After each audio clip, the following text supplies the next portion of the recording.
kuba nina ekizibu nga nze omuntu saagala ogenda okujja Uganda oleme kitegeera nti nze bwe tuba nga tuli mu kwepiica sisobola kumala nga tonkombye mu kutu. Taata woono musajja wa buvunaanyizibwa nnyo, mugezi ddala, analyst ali positive, era bannayuganda bakkiriza nti mugezi, nange nakkiriza nti mugezi. Wandi? Sisobola kumala nga tonnuunye mu kutu. Nze nga nkununa mu kutu? Ye maama. Waliyo ki ekyo ekirungi ekyo ekiwoomeeyo mu kutu? Naye kifaananyi ki mutabani we gwe yejjira mu ntumbwe kyasiiga eri public ku taata we? Bw'ovaayo nga gwe analyst n'oyogera ku nsonga ez'enjawulo omuli n'abaana ba banno, naye ate owuwo n'avaayo n'atula mu kamera n'agamba alya bbi, anywa amasira. Kiki ekikujjira nga gwe lisena? Ngenda kugulirayo bu Samantha. Ka Samantha nga kalina olulimi nga lusowola tukateeka wali eri mu masanyalaze nga kasowola olulimi. Nedda eyo tebalaavu, nze mba njagala nga gwe nnuuna mu matu. Kale seza gwe tosaana kunnuuna mu kabina. Kati gwe laavu nkukole ki? Ebigambo ebyo oyinza kubipasiivinga otya singa abadde mutabani wo? Nga gwe obeera ku TV, nga gwe obeera mu zikamera, n'onenya ku baana ba banno ababeera bakoze ensobi, n'ogolola abantu ab'enjawulo ababeera bakoze ensobi, era ng'ensi yakukkiriza nti oli positive. Omwana wo gwe weezaalira n'afubutukayo n'ayogera ebigambo ebyo. Panda tomanyiraavu. Tosobola kunnuuna mu kabina. Nego which kind of love is that you have? Abazungu gwe bakutraininga ki? Gwe nkunone mufundo? Nongamba baby genda mu kabuzi then osobola olime nompe byange. Njagala okubemu akafaananyi mutabani wa pastor, muwala wa pastor, muwala wa munnaddiini ku kyalo asinga okuweebwa ekitiibwa, muwala wa chairman akwasa amateeka ku kyalo, nga gwe bakwatidde mu kikomera ky'abandi ng'asala amenya ayingire abbe. Let me take it slow. Ate nze bwe mba nga nkukkirira ku luguudo lw'ekyalo na ku bitale Bakuli ne nkukombako ne mu Kapama. You have any problem with that? Tonkoze kunkomba mu Kapama. Kapama kakola mirimu gyako. How can you kunkomba mu Kapama? Is that really love nkombe mu Kapama? Omuvubuka ono atemudde taata we. Taata we ye muntu ayita mu bantu ne bagamba oyo ennamba emu. Kati nnamba emu onoddamu okutunula mu kamera n'otubuulira nti nno one gundi yakoze ensobi, gundi abaana be baamulema. Kati oli waabuuliza nti sebo nnamba emu, otunnyonnyola era otukolera analysis ennungi. Mutabani wo lwaki amagezi g'owa abantu ye tewagamuwa, tewasobola kumukuza mu mbeera gy'otubuulira n'atalya bbi? Every night in my dreams I see you, I feel you, that is how I know you. Go on, near, far, wherever you are. Kankomao, baby.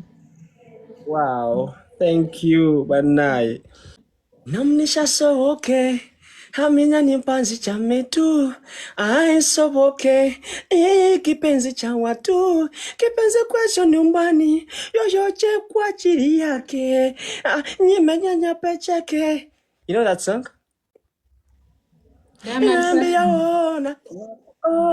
ona iza jawali yake kipichiki yake. You know that song? Njagala munnako yekitalumbulira abavubuka bano simwe musoose okuvubuka. Ebigambo ebimu tebyogerwa mu bantu. Ebigambo ebimu bibeera byakatwekisize. Kikuyamba ki ddala okuvayo okweweka obujulizi nti mu kukomba amazzi okugawoomerwa oli namba emu. Otunuulidde abaana bo boogenda okukera ku makyozaale. Wali okoze ku threesome? Bye biki? Nga abasajja tuli babiri ku mukazi omu. By the way, ebintu by'okwezinaazina ebyo sibitegeera. That's why nze mbadde kuno ku media nobody ever come out nangamba Panther nkumanye weererebo tewali. So mu bintu bya side eyo sibitegeera bulungi, you have to teach me more. Ebintu bya Nika. Oyambala Nika ki kuba njagala ojjenga. Panther waliwo kanika akapya kali ku market. Waliwo kanika akapya kali ku market oba okamanyi. Kanika kayina bead, kayina embira wano wakati ku kigambo. Okategedde kanika ako. Kayina embira wano wakati ku kigambo. Kati omusajja waba akulya kanika takambudde. Ezembira nga ze munyonyogera. Bane kanika ako nkaagala. Nja kaggulira kabere waka. Olaba effect jogenda okuteeka ku baana bo nti abo baana ba gundi ali amazzi. Nyoko omupimye n'ogamba nti maama kinaamuyisa kitya. Mikwano gya nnyoko batoobo. Okimanyi nti statement gyokola ku internet kuno esobola okukosa famire yonna. Naye nga gwobadde oyagala kwekusa na following. Ndi muntu ayonka ebbeere. Ekyo kyo kigenda kuyisa kitya? Tokinamu buzibu? Ebbeere erimu ddene erimu ttono lya amabere gange malema. Erimu lya mwana. Amalema lya mwana erimu yange. Bwe ndizaala omwana simanyi lyaliyonka naye amabere malema. Ndakola ntya Panther? Naye Panther oyina eriiso. Amaaso gange si manene nnyo by the way. They are just nice. Galabika bulungi bambi. Galinga ga Donasia wano sides waneno. Bambi mwina amaaso amalungi. Ebintu ebyo byogera. Nze don't compare me with bantu bakulu. Those are my mothers. Nze nyambala nkunamyo. Kasamba nga sikosa mutima gw'abantu. Nze nyambala nkunamyo always. Wenjogerera siri mu mpale. Golooza lwaki nkunamiriza. Eri teri Nika.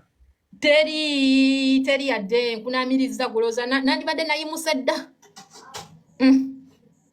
Kati like wali okoleddeko okwepicha ku botimu? Simanyi botimu. I don't know botimu. Ate Snapchat. Naye njiwulira Snapchat I have the app on my phone but it's not active. Anti kati kiba bwekiti like muteekako video call kati nga bwe tuli wano n'okyuka eri n'okunama n'ondaga ebbina n'ondaga kutujanjalo kwegamba. Senga nali mbikola. Biba bingi. Senga nali mbikola senga byafuluma dda.